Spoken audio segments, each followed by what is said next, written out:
कई हजार वर्ष पहले अयोध्या नगरी में राजा दशरथ नामक एक महान राजा थे। उनकी पत्नी कौसल्या ने उन्हें 4 पुत्र दिए थे, जिनमें से सबसे बड़े थे राम। राम ने अपने जीवन में विशेषता दिखाई और उनके जीवन की यह कहानी लोगों को प्रेरित करती है।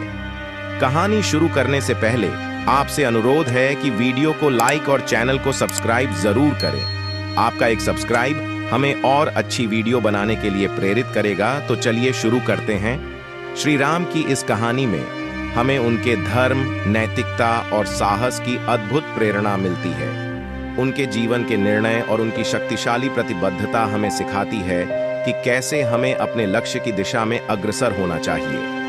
राम के बचपन की कहानी आपको उनके नैतिकता, संयम और प्रेम के साथ परिचित कराती है।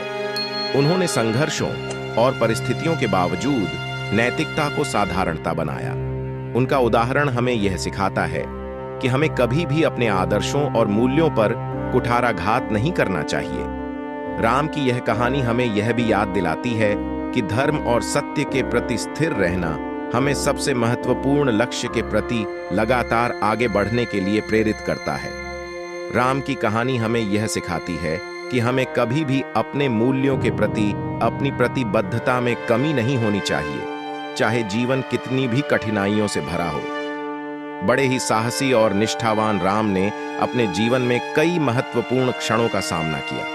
एक दिन उनके पिता राजा दशरथ ने उन्हें उनके दासों के बीच से राज्य का उत्तराधिकारी नामित किया। यह घोषणा बड़ी खुशी का कारण थी, लेकिन इसके साथ ही कई परिणाम भी थे। राम के छोटे भाई लक्ष्मण, भरत और शत्रुघ्न को भी इस घोषणा का सामना करना पड़ा। भले ही राम को राजकुमार का दर्जा प्राप्त हुआ, लेकिन उनके भाइयों के लिए भी यह एक बड़ा परीक्षण था। राम ने अपने भाइयों का प्यार और समर्थन स्वीकार किया। वे एक दूसरे के साथ मेलजोल और समानता के साथ रहते थे। उनके पिता के निर्देशों का पालन करते हुए वे सभी नेतृत्व के दायित्व को समझ गए और एक साथ काम करने के लिए सामंजस्य बनाए रखा। एक दिन उनके पिता ने अचानक एक दुर्योधन त्रिपुरांतक यात्रा के लिए राम को भेजने का फैसला किया। इस यात्रा में राम को एक विशेष वरदान मिला था, जो उन्हें राक्षस रावण के खिलाफ लड़ने की शक्ति प्रदान करता था। राम ने अपने पिता की आज्ञा का पालन करते हुए यात्रा का आयोजन किया। इस यात्रा के दौरान राम ने कई बड़े बड़े राक्षसों के साथ युद्ध किया और धर्म की रक्षा की। एक दिन वे राक्षस राजा रावण के राज्य लंका पहुंचे।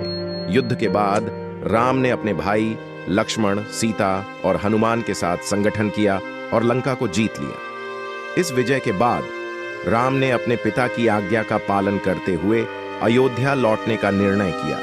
वे अपने भाइयों के साथ लंका से लौटे और अपने राज्य में शांति और सुख समृद्धि का राज्य किया।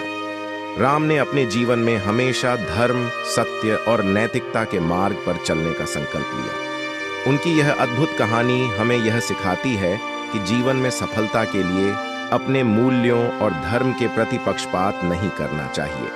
उन्होंने हमें यह याद दिलाया कि सच्ची सफलता धर्म और नैतिकता के प्रति स्थिरता में ही होती है। श्री राम की कहानी न केवल हमें धार्मिक महत्व की महत्वाकांक्षा को समझाती है, बल्कि यह भी दिखाती है कि कैसे एक संवेदनशील और उदार व्यक्तित्व की मदद से हम अपने लक्ष्यों को प्राप्त कर सकते हैं। राम की प्रेरणादायक कहानी हमें साहस, संघर्ष और समर्पण के महत्व को समझाती है, जो एक योद्धा और धर्मात्मा की विशेषताओं को प्रेरित करती है।